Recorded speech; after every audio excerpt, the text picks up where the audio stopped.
तो जय नमस्कार दोस्तों, आप सभी का स्वागत है हमारे यूट्यूब चैनल रैपिड स्टडी में। तो आपने जो एसएससी एमटीएस 2024 के लिए नवीन सर की 3 बजे वाली जो सीरीज चल रही है जीके जीएस की, तो उसके सेट नंबर 6 का आज हम जो है वो सुपर फास्ट रिवीजन करेंगे और साथ ही में कुछ रिवीजन करेंगे प्रैक्टिस सेट 5 की। तो चलिए करते हैं अपने वीडियो की शुरुआत। और वीडियो की शुरुआत करने से पहले बता दें कि इसकी जो पीडीएफ है वो आपको हमारे टेलीग्राम चैनल पर मिल जाएगी, जिसकी लिंक आपको डिस्क्रिप्शन बॉक्स में दे रखी है। ठीक है, चलिए करते हैं अपने वीडियो की शुरुआत।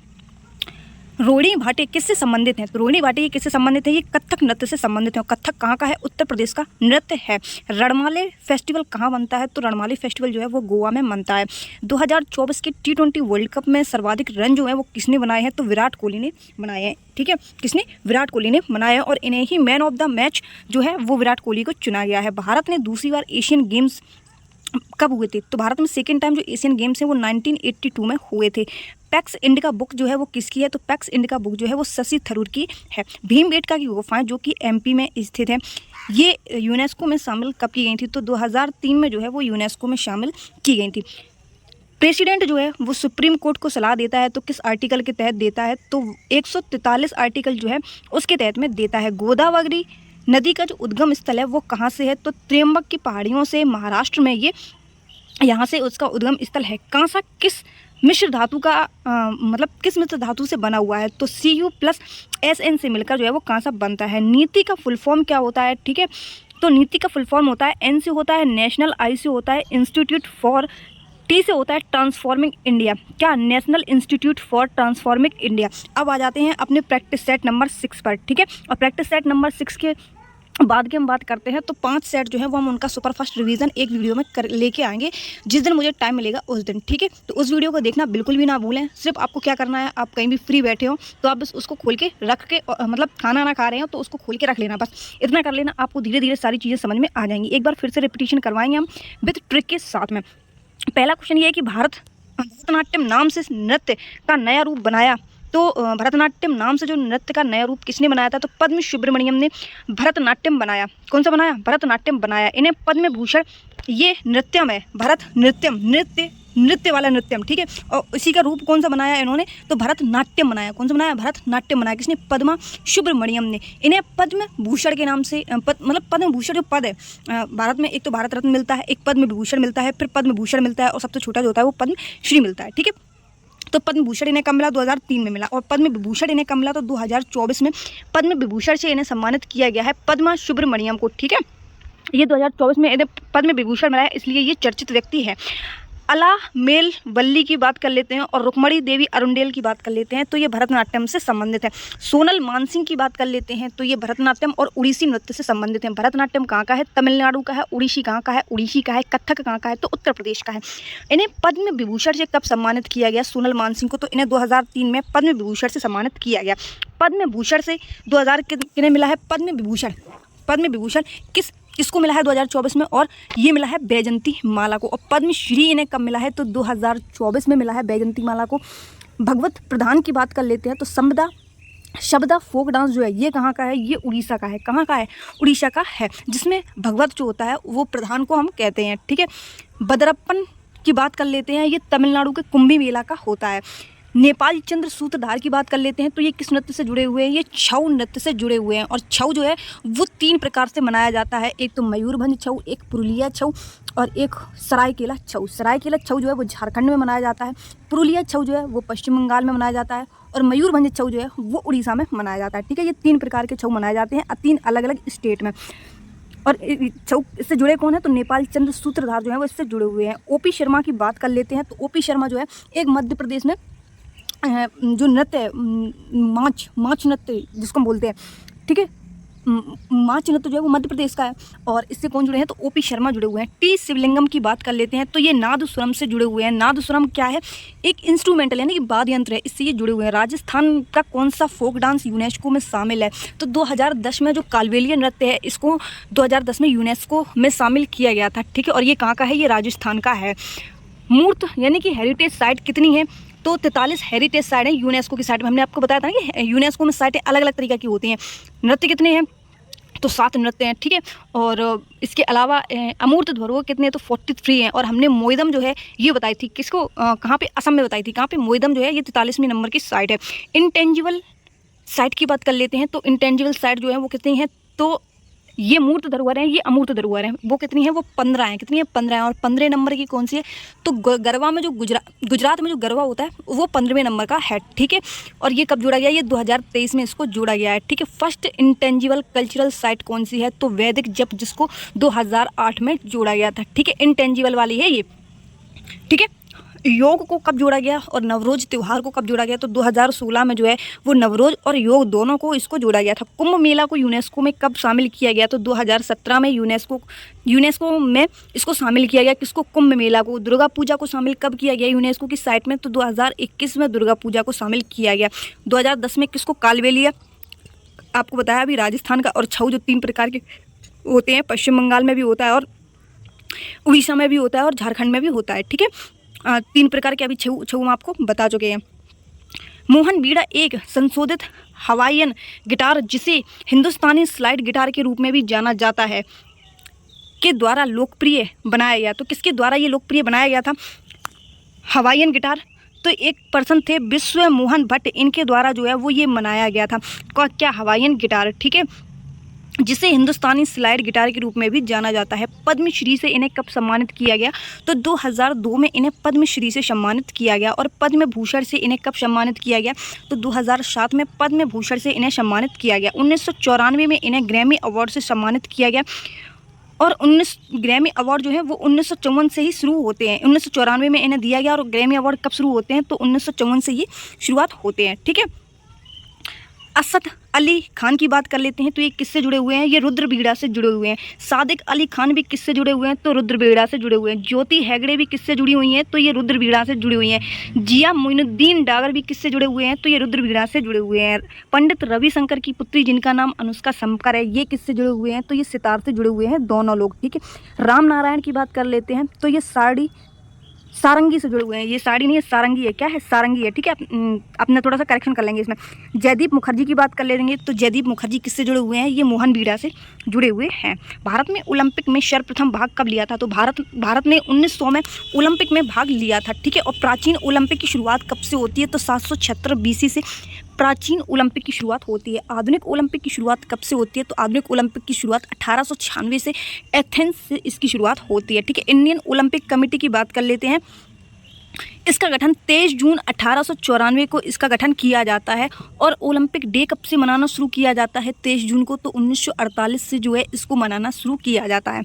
ठीक है, इंडियन ओलंपिक कमेटी की बात कर लेते हैं। इसका फुल फॉर्म है इंडियन ओलंपिक समिति। कमेटी को ही समिति बोलते हैं। ब्रिटिश इंडिया की तरफ से फर्स्ट व्यक्ति कौन थे जो एथलीट थे? तो नॉर्मन पिजार्ड जो है, इन्होंने 2 सिल्वर यानी कि 2 चांदी जो है इन्होंने जीते थे। और ये कौन थे? नॉर्मन पिजार्ड ये एक एथलेटिक थे। ठीक है, यानी कि धावक थे एक तरफा से ये कह सकते हैं। 1920 में भारतीय दल बनाया गया जिसमें 5 सदस्य थे। ठीक है, ध्वजवाहक कौन थे 1920 के फर्स्ट इंडियन ध्वजवाहक? तो पूर्णिमा बनर्जी थी। कौन थी? पूर्णिमा बनर्जी जो थी। फर्स्ट ओलंपिक जीत दिलाई थी किसने? तो रणधीर सिंधे ने 1920 में फर्स्ट जीत दिलाई थी।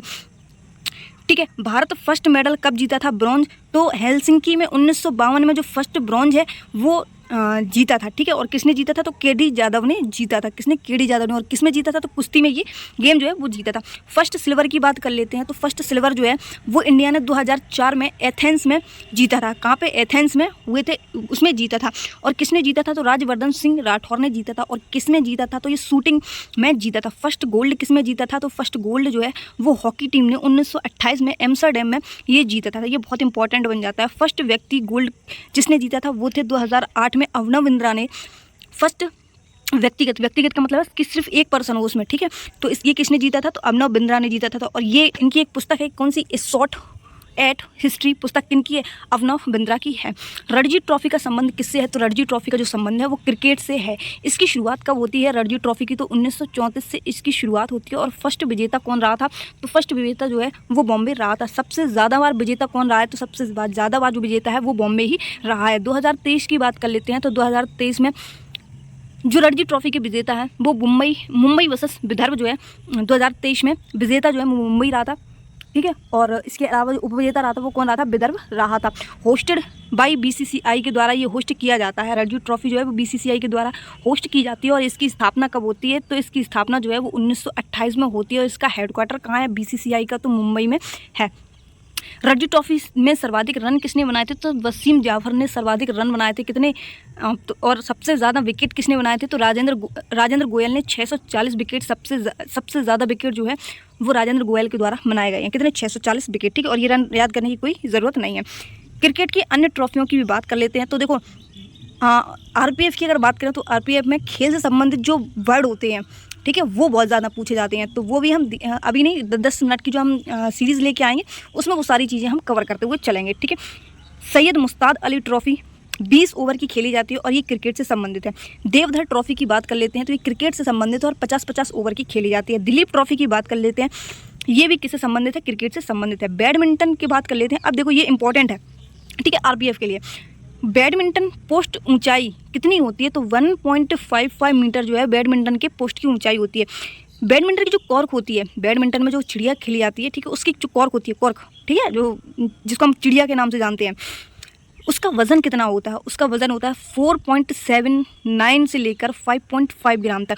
और उसमें पंख कितने होते हैं? तो 16 पंख जो हैं उसकी कॉर्क में होते हैं। ये याद रखेंगे कि बैडमिंटन की जो कॉर्क होती है उसमें कितने पंख होते हैं? तो 16 पंख होते हैं।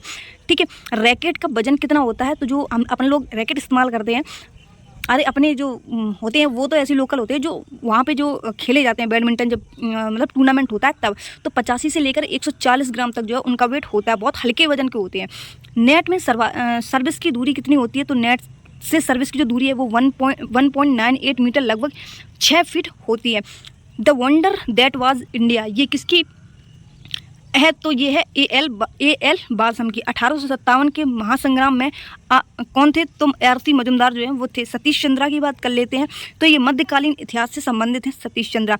महाबोधि बिहार की बात कर लेते हैं तो इसको यूनेस्को की साइट में कम शामिल किया गया, तो 2002 में इसको शामिल किया गया, किसको? महाबोधि बिहार को। और ये कहाँ पर स्थित है? बिहार में ही स्थित है। अजंता एलोरा की गुफाओं की बात कर लेते हैं तो अजंता और एलोरा की गुफाएं जो हैं ये 1983 में यूनेस्को की साइट में जोड़ी गई थी, जो कि कहाँ पर है? महाराष्ट्र में स्थित है। और एलिफेंटा की गुफाएं भी यहाँ पर स्थित है। इनको कब जोड़ा गया था? तो 1983 में इनको जोड़ा गया और 1987 में फिर एलिफेंटा की गुफाओं को भी जोड़ लिया गया। नालंदा की बात कर लेते हैं। नालंदा विश्वविद्यालय को कब जोड़ा गया? तो 2016 में जो है नालंदा विश्वविद्यालय को यूनेस्को की साइट में जोड़ लिया गया। हुन फेस्टिवल कहाँ का है? तो हुन फेस्टिवल कहाँ का है? ये मणिपुर का है। ठीक है, चुम्फा, गान नगाई, संगाई, ये सभी कहाँ के हैं? ये सभी मणिपुर के हैं। होंगजोंग फेस्टिवल, याओसंग फेस्टिवल, ये कितने दिन? योसंग या याओसंग, ये कितने दिन मनाया जाता है? 5 दिन मनाया जाता है। ठीक है, ये भी कहाँ के हैं? तो ये भी मणिपुर के हैं। लाई हरोबा, चेरी ब्लॉसम, कांग जात्रा कूट, जिसको हम कांग जात्रा कूट जो है वो मेती समुदाय के द्वारा मनाया जाता है। ठीक है, और चापचार कूट जो है वो किसके द्वारा मनाया जाता है? तो ये मिजोरम स्टेट में मनाया जाता है। बाकी ये सभी कहाँ मनाए जाते हैं? मणिपुर में मनाए जाते हैं।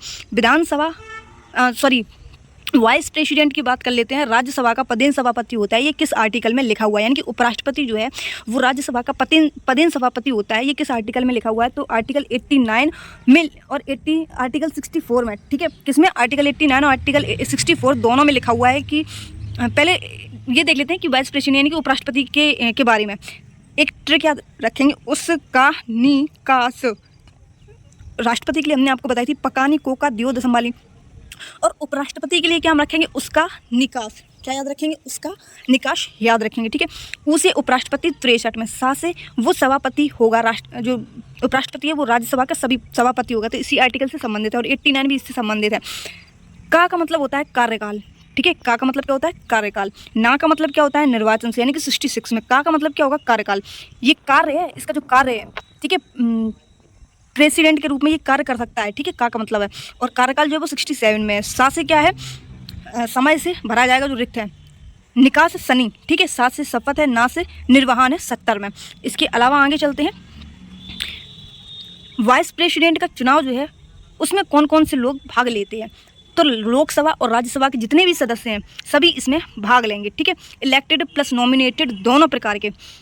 और राष्ट्रपति के चुनाव में कौन कौन से भाग लेते हैं? तो लोकसभा, राज्यसभा और विधानसभा के जो लोग हैं, कैसे? सिर्फ निर्वाचित, नॉमिनेटेड नहीं, सिर्फ निर्वाचित जो सदस्य हैं वही इसमें भाग लेते हैं। ठीक है, इसमें विधानसभा के लोग जो हैं वो भाग नहीं लेते हैं, किसके? उपराष्ट्रपति के में। लेकिन राष्ट्रपति के में विधानसभा के लोग सिर्फ जो निर्वाचित हैं वही। ठीक है, इसमें लोकसभा और राज्यसभा निर्वाचित प्लस नॉमिनेटेड दोनों लेते हैं, भाग नहीं लेंगे। 20 प्रस्तावक और 20 अनुमोदक होने चाहिए।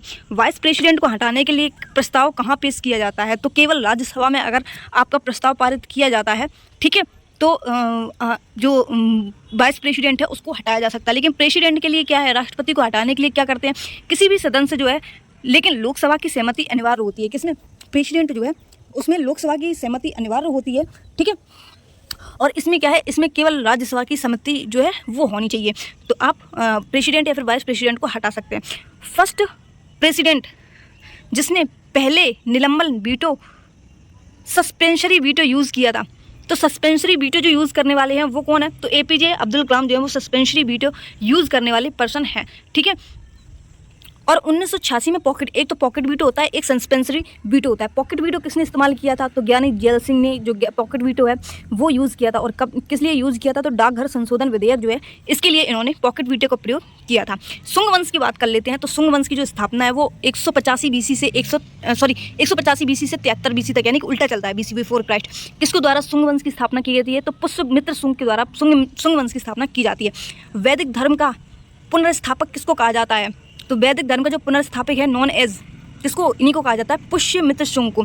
अंतिम मौर्य शासक जो थे कौन, वैद्यरथ, इन्हीं ने हराया था। फिर अपने इन्होंने मौर्य वंश के बाद में शुंग वंश की स्थापना इन्हीं के द्वारा की जाती है, ठीक है। वैद्यरथ को इन्होंने हराया था पुष्यमित्र शुंग ने, और फिर शुंग वंश की स्थापना की थी। मगध पर शासन किसने किया था, तो मगध पर जो शासन है वो हर्यक वंश ने भी किया, शिशुनाग वंश ने भी किया, मौर्य वंश ने भी किया, और इसके बाद में शुंग वंश ने किया। शुंग वंश के लास्ट शासक कौन थे, तो देवभूति जो है इसके लास्ट शासक थे। और फिर इनकी जो हत्या है वो किसके द्वारा कर दी जाती है, वसुदेव के द्वारा की जाती है। और वसुदेव कौन थे, तो इन्होंने कड़व वंश की स्थापना की थी, किसने, वासुदेव ने, ठीक है। शुंग वंश की जो कैपिटल है, राजधानी है, वो कहाँ थी, तो शुंग वंश की जो राजधानी है वो विदिशा थी। कौन थी, विदिशा थी। अशोक के स्तूपों को पुष्यमित्र ने तोड़वाया था, किसने, अशोक के स्तूपों को जो है वो पुष्यमित्र शुंग ने तोड़वा दिया था।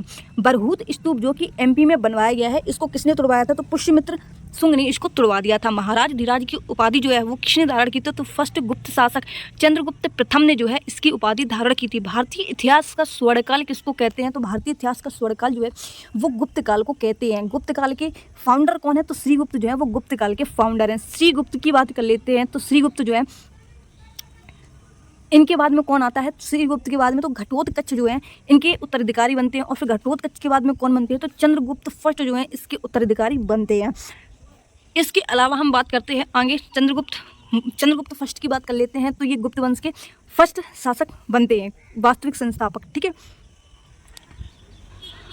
गुप्त संवत कब चलाया जाता है, तो ये 335 एडी में चलाया जाता है। हरिशेन दरबारी कवि थे किसके, तो हरिशेन जो है वो समुद्रगुप्त के दरबारी कवि थे, जिनका कार्यकाल 335 से लेकर 380 एडी तक चलता है। प्रयाग प्रशस्ति में कितनी पंक्तियां हैं, तो 33 पंक्तियां हैं। समुद्रगुप्त विजय अभियान जो है वो इसी में वर्णित है, प्रयाग प्रशस्ति में। नॉर्थ राजा 9 और साउथ राजा, नॉर्थ के 9 राजाओं को हराया था और साउथ के 12 राजाओं को हराया था, किसने, इन्हीं ने, समुद्रगुप्त ने। किसने, समुद्रगुप्त ने। नॉन एज भारत का नेपोलियन समुद्रगुप्त को किसने कहा है, तो विंसेंट स्मिथ ने जो है वो भारत का नेपोलियन कहा है, किसको, चंद्रगुप्त को, ठीक है। इन्हें लिच्छवी दोहित्र, परम क्रमांक, वीणा वादक, कविराज के नाम से भी जानते हैं, किसको, चंद्रगुप्त को, किसको, सॉरी समुद्रगुप्त को, चंद्रगुप्त को नहीं, समुद्रगुप्त को, ठीक है। एरड़ अभिलेख और भानु, एरड़ अभिलेख किसने, मतलब एरड़ अभिलेख को जो किसने बनवाया था, तो भानुगुप्त ने बनवाया था। और भारत के नेपोलियन किसको कहते हैं, तो समुद्रगुप्त को कहते हैं। सॉरी, वो चंद्रगुप्त मौर्य ना गलती से निकल गया मेरे मुंह से, ठीक है। चंद्रगुप्त, बार बार चंद्रगुप्त पा रहे हैं ना, तो वो समुद्रगुप्त के चक्कर में चंद्रगुप्त भूल गया। चंद्रगुप्त द्वितीय की बात कर लेते हैं। तो 380 से लेकर 414 एडी तक इनका कार्यकाल रहता है। चंद्रगुप्त द्वितीय को 9 रत्न के नाम से भी जानते हैं और चिकित्सा सुश्रुत के नाम से भी जानते हैं, ठीक है। चीनी यात्री फयान, ये किसके दरबार में आता है, तो ये वैनसांग के दरबार में आता है। कौन, फयान जो है वो, ठीक है। इसकी एक पुस्तक थी, इसका नाम क्या था, तो फो कोकी, क्या था, फो कोकी था। और ये कब आता है, तो 399 एडी से 414 एडी तक ये भारत में रहता है, ठीक है।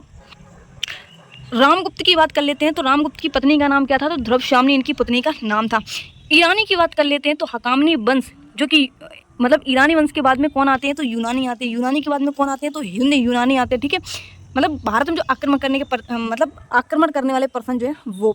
शक की बात कर लेते हैं, पहलव की बात कर लेते हैं, इसके बाद में कुषाण आते हैं, मतलब या आक्रमण के आधार पर यूनानी के बाद में, अरे ऐसे समझ लो यार, ईरानी के बाद यूनानी आए, यूनानी के बाद हिंद यूनानी आए, हिंद यूनानी के बाद में शक आए, शक के बाद में पल्लव आए, पल्लव के बाद में कुषाण आए, कुषाण के बाद में अरब आक्रमणकारी आते हैं, और अरब आक्रमणकारी के बाद में तुर्क आते हैं। ठीक है, और फर्स्ट प्लास्टिक सर्जरी जो है वो किसने की? तो सुश्रुत ने जो फर्स्ट प्लास्टिक सर्जरी है इनके द्वारा की गई थी। अरावली पर्वत और विंध्य पर्वत के बीच में कौन सा पठार है? तो मालवा का जो पठार है वो स्थित है। अरावली पर्वत कहाँ पर है? तो ये गुजरात में स्थित है। और विंध्य पर्वत कहाँ पर है? तो ये एमपी में स्थित है। भारत सबसे ऊंचा पठार कौन सा है? तो भारत का सबसे ऊंचा पठार जो है वो लद्दाख का पठार है, जिसमें 3000 मीटर यानी कि लगभग में 3 किलोमीटर की समथिंग समझ लो ऐसे। भारत के प्रायद्वीपीय पठार का आकार कैसा है? तो भारत के जो प्रायद्वीपीय पठार है वो त्रिभुजाकार है। कैसे हैं? त्रिभुजाकार है। दक्कन का पठार कैसा है? तो सर्वाधिक उपजाऊ वो है जो दक्कन का पठार है। पठार की बात कर लेते हैं कि ढलान कैसे होता है पठार का? तो पश्चिम से पूर्व की ओर इनका ढलान होता है, और आग्नेय चट्टान से ही निर्मित होते हैं। जो पठार है ये कैसे निर्मित होते हैं? तो आग्नेय चट्टान से ये निर्मित होते हैं। कपास की खेती के लिए कौन सी मिट्टी की जरूरत पड़ती है? तो ब्लैक सॉइल जो है वो कपास की खेती के लिए बहुत ज़्यादा इंपॉर्टेंट है। ठीक है, इसके अलावा हम चलते हैं अगले क्वेश्चन पर कि दक्कन पठार कितने भारतीय राज्यों में फैला हुआ है? तो दक्कन का पठार जो है वो 8 स्टेट में फैला हुआ है। इसकी औसतन ऊंचाई कितनी है? तो 100 मीटर इसकी औसतन ऊंचाई है, 100 मीटर से लेकर 900 मीटर। ठीक है, एमपी में है, छत्तीसगढ़, कर्नाटक, केरल, तमिलनाडु, आंध्र, तेलंगाना और महाराष्ट्र, इनमें ये जो दक्कन का पठार है वो 8 राज्यों में फैला हुआ है। दुनिया का सबसे ऊँचा पठार जो है वो कौन सा है? तो तिब्बत का पठार, जिसको हम पामीर का पठार भी कहते हैं। लगभग इसकी एवरेज अगर ऊंचाई की बात कर लेते हैं तो लगभग 5500 मीटर जो है इसकी ऊंचाई है। इसको हम विश्व की छतरी कहते हैं, किसको? दक्कन के पठार को। हवा चलती है उच्च दबाव से कम दबाव वाले क्षेत्र तक, कम तापमान से उच्चतम तापमान क्षेत्र तक। सॉरी, ये दिख नहीं रहा है एग्जैक्टली क्वेश्चन क्या है। हवा चलती है उच्च दबाव से कम दबाव वाले क्षेत्र तक, कम तापमान से उच्च तापमान वाले क्षेत्र तक, पता नहीं क्या लिखा हुआ है, समझ में नहीं आ रहा। गर्म हवा की बात कर लेते हैं तो ऊपर की ओर उठती है। सॉरी, इस क्वेश्चन को छोड़ो, यहाँ से स्किप करते हैं। ठीक है, ये क्वेश्चन पूछा गया था कि हवा को वेग जो मापते हैं वो किस में मापते हैं? तो एनीमोमीटर में जो है वो हवा का वेग नापते हैं। ये क्वेश्चन मेरा हो गया था गलत, उत्तर प्रदेश की 31st की सेकंड शिफ्ट में ये पूछा गया था। ठीक है, तो वो गलती से हमने ना स्पीडोमीटर समझ के एनीमोमीटर को लगा दिया, तो ये क्वेश्चन मेरा हो गया गलत। काल बैसाखी कहाँ मनाया जाता है? तो पश्चिम बंगाल में मनाया जाता है। लू गर्म हवाएं होती हैं जो कि नॉर्थ इंडिया में इनको हम लू के नाम से जानते हैं। किसको? जो गर्म हवाएं चलती हैं उनको। आम्र वर्षा की बात कर लेते हैं तो ये कहाँ पर होती है? आम्ल वर्षा, आम्र वर्षा है, अम्ल वर्षा नहीं है। ठीक है, तो आम्र वर्षा कहाँ पर होती है? ये केरला और कर्नाटक साइड होती हैं। ब्लाउज में शॉवर, जिसको हम कॉफ़ी वर्षा के नाम से जानते हैं, ये कहाँ पर होती है? तो ये साउथ इंडिया में होती है। विद्युत धारा की बात कर लेते हैं तो विद्युत धारा पता लगाने वाले यंत्र को क्या कहते हैं? एमीटर कहते हैं। क्या कहते हैं? एमीटर। पता लगाने के लिए उपयोग किए जाने वाले उपकरण को क्या कहते हैं?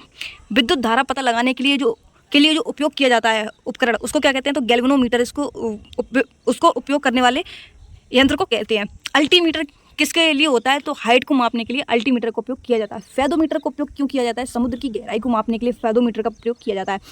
एटमोमीटर की बात कर लेते हैं तो वाष्पीकरण मापने के लिए एटमोमीटर का उपयोग किया जाता है। वोपामीटर का उपयोग क्यों किया जाता है? तो विद्युत चुम्बकीय किरण मापने के लिए किया जाता है। गैब्रोमीटर का उपयोग क्यों किया जाता है? तो गुरुत्वीय त्वरण जिसको हम जी कहते हैं।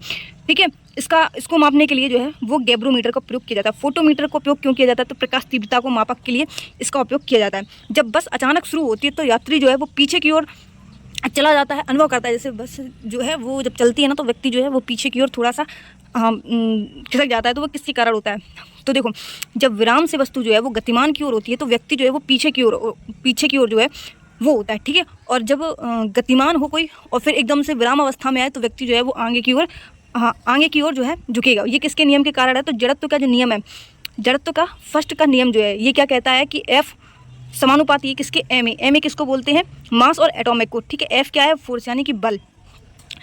एटॉमिक किसको बोलते हैं? त्वरण को बोलते हैं। ठीक है, सेकंड नियम है ये। थर्ड नियम क्या है? क्रिया प्रतिक्रिया का नियम, जिसको हम जैसे कहते हैं कि ना कि बंदूक से गोली छोड़ने पर बंदूक जो है बंदूक का पीछे जाना। ठीक है, इसी तरीके से ये थर्ड नियम है, क्रिया प्रतिक्रिया का नियम। अगला क्वेश्चन है कि कौन क्षारीय मृदा धातु है? तो क्षारीय मृदा धातु कौन सी होती है? तो मैग्नीशियम जो है वो क्षारीय मृदा धातु होती है।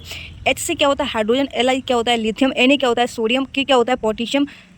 Rb क्या होता है? रुबिडियम। Cs क्या होता है? सीजियम। Fr क्या होता है? फ्रांजियम। ठीक है, मृदा कौन सी होती हैं? तो जो सेकंड समूह होता है ये मृदा धातुओं के रूप में होती हैं, जिसको हम बेटा मांगे कार सारे बाप फरार।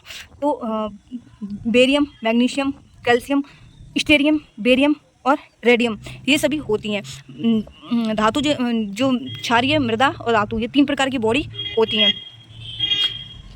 क्षार धातु जो है वो फर्स्ट समूह में आती हैं, ठीक है। अगला क्वेश्चन है कि अमाशय रस में कौन सा किण्वन जिसको हम गैस्ट्रिक जूस मौजूद होता है, तो गैस्ट्रिक जूस जो है वो कहाँ पर मौजूद होता है, ये पेप्सिन में मौजूद होता है, ठीक है। HCl कहाँ पर होता है, तो HCl क्या करता है, हमारे भोजन को पचाने का काम जो है वो HCl का होता है, और ये कहाँ पाया जाता है, ये अमाशय में पाया जाता है। जब प्रकाश की किरणें आँखों में प्रवेश करती हैं तो अधिकांश अपवर्तन जो जब आँखों में प्रवेश करती हैं तो मतलब हमें कैसे दिखाई देता है, तो कॉर्निया जो है अपने कान की कॉर्निया की सतह पर जो है वो अपवर्तन करता है। अगर नेत्र दान किए जाएंगे तो उसकी क्या दान किया जाता है, तो कॉर्निया ही उसका जो दान है वो किया जाता है आँख का। परितारिका पुतली को नियंत्रित कौन करता है, तो आँख का जो रंग डिपेंड है उस पर करता है। पुतली आँख में प्रवेश करने वाली प्रकाश की मात्रा को नियंत्रित करती है। पुतली जो है वो क्या करती है कि आँख में प्रवेश करने वाले प्रकाश को नियंत्रित करने का काम किसका है, तो पुतली का है। नेत्रदान में क्या क्या दान किया जाता है, तो कॉर्निया जो दान है वो की जाती है। आँख की समंजन क्षमता कितनी होती है, तो आँख की देखने की क्षमता कितनी होती है, 25 मीटर होती है, 25 सेंटीमीटर होती है। स्पष्ट दृष्टि की न्यूनतम दूरी कितनी होती है, तो वो भी 25 सेंटीमीटर होती है, ठीक है। आई कितने मेगापिक्सल की होती है, तो 576 मेगापिक्सल जो है वो आँखों की कैपेसिटी होती है। एग्जिम बैंक किसके साथ सौदा करता है, तो एग्जिम बैंक जो है किसके साथ में सौदा करता है, ये export import bank of India, जिसका हेडक्वार्टर कहाँ पर है, मुंबई में स्थित है। 1981 के एक्ट के तहत इसकी स्थापना 1982 में होती है, किसकी, एग्जिम बैंक की, ठीक है। एग्जिम बैंक का फुल फॉर्म क्या है, तो export import bank of India. ये किसके लिए सौदा करती है, तो इंपोर्ट और एक्सपोर्ट के लिए ही तो करेगी, उसका फुल फॉर्म में समझ में आ रहा है, यानी कि आयात और निर्यात के लिए सौदा करने का काम करती है, ठीक है। अगला क्वेश्चन है कि विमुद्रीकरण कितनी बार हो चुका है भारत में, तो भारत में विमुद्रीकरण जो है वो 3 बार हो चुका है। विमुद्रीकरण का मतलब है जो मुद्रा का चलन है वो उसका बाहर हो जाना है, जैसे एक तरह से नोटबंदी समझ सकते हैं, ठीक है।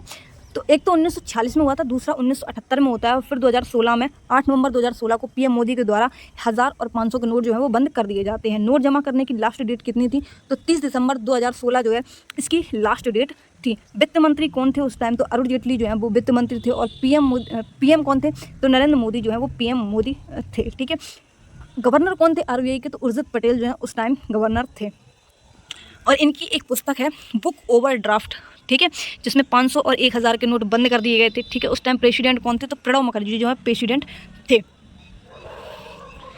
इसके अलावा बात करते हैं 1978 में पीएम कौन थे, तो 1978 में जो पीएम है वो मोरारजी देसाई थे। प्रेसिडेंट की बात कर लेते हैं तो नीलम संजीव रेड्डी जो है वो प्रेसिडेंट थे। वित्त मंत्री कौन थे, तो हीरू भाई एम पटेल जो हैं वो वित्त मंत्री थे। आरबीआई के गवर्नर कौन थे 1978 में, तो लक्ष्मीकांत झा जो हैं, जिनको हम एल के झा के नाम से भी शॉर्ट फॉर्म में जानते हैं। तब क्या हुआ था, तब 1000 और 5000 और 10,000 के नोट जो हैं वो बंद कर दिए गए थे। फिर 1946 में क्या होता है, 10,000 का जो नोट है वो बंद कर दिया जाता है। कब, 1946 में, कितने का, 10,000 का नोट, ठीक है। अगला क्वेश्चन है कि मौसमी बेरोजगारी कैसी होती है। ऐसा तब होता है जब साल के कुछ महीनों में लोगों को नौकरी नहीं मिल पाती। तो मौसमी बेरोजगारी का मतलब क्या होता है कि ऐसा समझ लो कि तुम तो मौसमी मेढक हो, ठीक है, जब कभी मिलते हो। प्रच्छन्न बेरोजगारी क्या होती है, प्रच्छन्न बेरोजगारी जो कृषि होती है वो छिपी हुई बेरोजगारी होती है, ठीक है। ज़रूरत कम लोगों की लगे हुए हैं ज़्यादा, ज़रूरत तो कम लोगों की है लेकिन लगे हुए हैं कितने, ज़्यादा लोग, तो उसको हम क्या कहते हैं, प्रच्छन्न बेरोजगारी कहते हैं। संरचनात्मक की बात कर लेते हैं तो स्किल्स की कमी होना, उसी को हम संरचनात्मक कहते हैं। अगला क्वेश्चन है कि भारत की सबसे पुरानी AL रिफाइनरी संयंत्र कौन सी है, तो 1948 में मुटी एलियम संयंत्र जो है, जिसमें स्वर्ण रेखा नदी जो है झारखंड से निकलती है, इसकी सबसे पुरानी AL रिफाइनरी संयंत्र है। सबसे पुरानी तेल की रिफाइनरी संयंत्र कौन सी है, तो तेल की रिफाइनरी संयंत्र डिगबोई में है, ठीक है। कहाँ पर, डिगबोई में। और इसकी स्थापना कब होती है, तो 1901 में इसकी स्थापना होती है। 18वें लोकसभा चुनाव की बात कर लेते हैं तो इसके चुनाव आयोग की टैगलाइन क्या थी, चुनाव का पर्व देश का गर्व, क्या, चुनाव का पर्व देश का गर्व। और नेशनल आइकन कौन थे चुनाव के, तो सचिन तेंदुलकर नेशनल आइकन थे। रिजल्ट की बात कर लेते हैं तो 4 जून 2024 को इसके रिजल्ट आते हैं, ठीक है। एक निर्विरोध सीट थी जो कि कहाँ से थी, वो सूरत से थी, और मुकेश दलाल जो है यहाँ के जो है मतलब सीट से खड़े हुए थे। सबसे बड़ी जीत किसकी थी, 2023 में जो चुनाव हुए थे उसकी, तो शंकर लाल आडवाणी जो है इनकी सबसे बड़ी जीत मानी जाती है। और ये कहाँ के थे, तो ये इंदौर के थे। 11,72,000 वोटों से इनकी जो जीत है वो होती है। CM निजुत मोइना योजना कहाँ की है, तो CM निजुत मोइना योजना ये असम की है, ठीक है। बाकी आप एक PDF बची हुई है तो इसको आप अपना पढ़ लेना। वैसे इसमें ज़्यादा कुछ है नहीं। टीबी उन्मूलन का लक्ष्य जो है वो 2025 रखा गया है। मलेरिया का लक्ष्य 2030 रखा गया है। HIV एड्स का जो लक्ष्य है वो 2030 रखा हुआ है, ठीक है। बाकी इसमें कुछ भी इम्पोर्टेंट इतना तो मुझे लगा नहीं। पढ़ लेना आप एक बार फिर भी, ठीक है। हाँ, ये इंपॉर्टेंट था। पीएम को जो सर्वोच्च नागरिक सम्मान है वो कौन सा मिला है, तो 2019 में घोषणा हुई थी इसकी, और मिला कब, तो जुलाई 2024 में इसको मिला है। किसको? Order of Saint Andrew the apostle, जो कि रसिया का है, ठीक है। पिछले 9 वर्षों में 15 देशों ने सर्वोच्च सम्मान दिया है। कितने? 15 देशों ने सर्वोच्च सम्मान जो है वो नरेंद्र मोदी जी को दिए हैं। इसके अलावा, ठीक है, बाकी ये एक्स्ट्रा पीडीएफ जब हम आपको एक दे देंगे। मिलते हैं अपने नेक्स्ट वीडियो में, तब तक लीजिए जय हिंद, बाबा। इसकी पीडीएफ जब आपको हमारे टेलीग्राम चैनल के माध्यम से मिल जाएगी, ठीक है।